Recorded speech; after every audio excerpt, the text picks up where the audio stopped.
ሰላም እንዴት ናችሁ? ዶክተር ዮናስ ነኝ። ዛሬ ይዤላችሁ የመጣሁት የኤአይ የቻት ጂፒቲ ጣጣ የሚል ይሆናል። ይህ ከላይ የምትመለከቱት ልጅ አደም ይባላል። የ16 ዓመት ጎረምሳ ነው።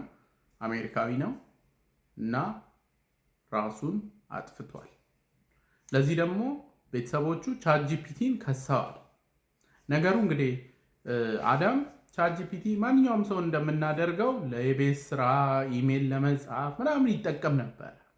ከዛ በኋላ ቀስ በቀስ ግን ስትረስድ እየሆነ እየተጨነቀ ሲመጣ ቻት ጂፒቲን ማማከር ጀመረ። ሰው ምናምን ነገር ማማከር ትቶ ከሰው ጋር መቀላቀል አቆመ። ከቻት ጂፒቲ ጋር ነው በቃ የሚያወራው። ከዛ በኋላ ስለ ስትረሱ ምናምን ከዛ ደግሞ እንዴት ራሱን ማጥፋት እንደሚችል ምናምን እዛ ጋር እየጻፈ ቻት ጂፒቲ ኢኔብል አደረገው ማለት ነው። ከዛ መጨረሻ ላይ ህይወቱ አለፈ። ከዛ ቤተሰቦቹ በቃ ተአምር ነው የሆነባቸው። በቃ ዱብዳ ነው የሆነባቸው እና ከዛ በኋላ ቻት ጂፒቲውን ሲያዩ በቃ የሚያስደነግጥ ነገር ነው ያዩት። ኤኒዌይ ለዛሬ እንግዲህ የቻት ጂፒቲ አጠቃቀም ላይ ትንሽ ሀሳብ ለመሰንዘር ያክል ነው። አሁን ላይ ሁላችንም ቻት ጂፒቲ እና ሌሎች እንግዲህ ጀነሬቲቭ ኤአይ የሚባሉትን እንጠቀማለን። ኢሜል ለመጻፍ፣ የቤት ስራ ለመስራት፣ ሪሰርች ምናምን በጣም ሄልፕፉል ቱል ነው። ከዛ ደግሞ this is irrevocable በቃ ወደኋላ አይመለስም።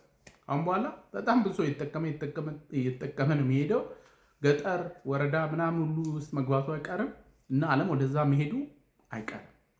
ብዙ ሰዎች ቻት ጂፒቲን ከዚህ በተጓዳኝ ለምን ይጠቀሙበታል? ለኢሞሽናል ሰፖርት እንዲያጋጠመኝ ብለው ይነግሩታል። ቻት ጂፒቲ በጣም አሪፍ ነው፣ ሰፖርቲቭ ነው። ግን አንዳንድ ደግሞ የሚጎሉት ነገሮች አሉ። ሰፖርቲቭ ነው ስላችሁ ምንም ነገር ብትጽፉ ቻት ጂፒቲ እናንተ ተሳስታችኋል አይላችሁ። አንተ ልክ ነህ፣ ሌሎች ስህተት ናቸው ነው የሚል። ስለዚህ ይሄ ኮንፊርሜሽን ባያዝ ምንለው አለው ማለት ነው ውስጡ።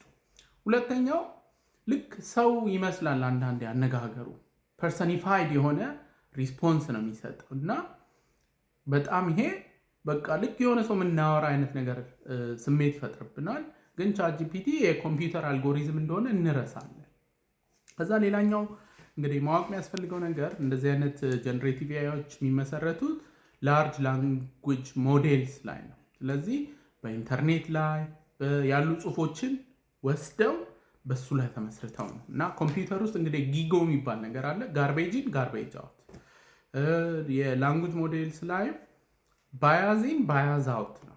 ስለዚህ አእምሮ ጤና ላይ ያሉት መረጃዎች የተዛቡ ከሆኑ ማግለል፣ መድሎን ምናምን ፕሮሞት የሚያደርጉ ከሆነ ቻት ጂፒቲ እነዚህን ሁሉ ያስገባና ከዛ በኋላ የምታገኙትም ውጤት ዲስክሪሚናተሪ እንደዚህ ይሆናል። ሶ ኤኒዌይ አሁን ላይ እንግዲህ ቴክኖሎጂካል ፎሌ ኤዱ ይባላል። ይህ ማለት ሼርድ ሳይኮሲስ ማለት ነው። አንዳንድ ሰዎች ሳይኮቲክ ህመም ያለባቸው ሰዎች እንዲህ እኮ አጋጠመኝ ምናምን ሲሉ ቻት ጂፒቲ አይ ወደ ህክምና ሂድ አይልም። እንዲህ አንተ የሚገርም ኤክስፒሪየንስ ነው ያለ ኧረ እባክህ ምናምን ይላል እና ይሄ ሰዎች ያላቸውን ሳይኮሲስ ፊድ ነው የሚያደርገው። የጭንቀት ህመም ያለባችሁ ሰዎች ቻት ጂፒቲ፣ ጉግል ምንም አይጠቅማችሁም። እንደውም ጭንቀቱን ያባብስባችኋል። ስለዚህ እንደው ትንንሽዬ ኢሞሽናል ሰፖርት ለማግኘት ትንንሽዬ ዲስትረስ ምናምን ነገር ሲኖር ሊጠቅም ይችላል። ሲሪየስ የሆኑ ኢልነሶች ላይ በተለይ ዴሉዥን ሲኖር፣ በተለይ ደግሞ ጭንቀት ካለ በጣም አስቸጋሪ ነገር ነው የሚሆነው ማለት ነው እና በጣም ጥንቃቄ የሚፈልግ ነገር ነው። አሁን ላይ እንግዲህ ሪቪው እየተደረገ ነው።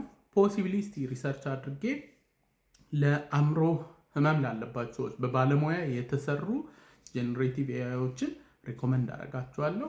ይሄ እንግዲህ ቴክኖሎጂካል ፎሌ ኤዱ ያልኳችሁ በተለምዶ ሼርድ ሳይኮሲስ የሚባለው እና ብዙ ሰዎች የሚመስላቸው በቃ ሳይኪያትሪስቶች ከታካሚዎች ጋር ሲውሉ ይወራረሳል እንደሚሉት አይነት ነገር ነው።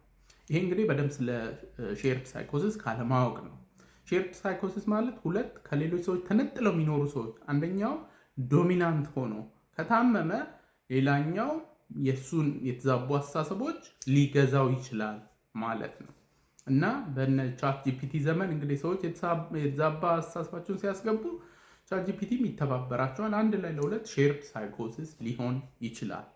በአጭሩ እንግዲህ ለዛሬ ይዤላችሁ የመጣሁት ይህን ይመስላል። ይህን ቪዲዮ ኮፒ ሊንክ፣ ሪፖስት፣ ሼር አድርጉት። ሁልጊዜ እንደምለው ያለ አእምሮ ጤና የለም። ደህና ሁኑ።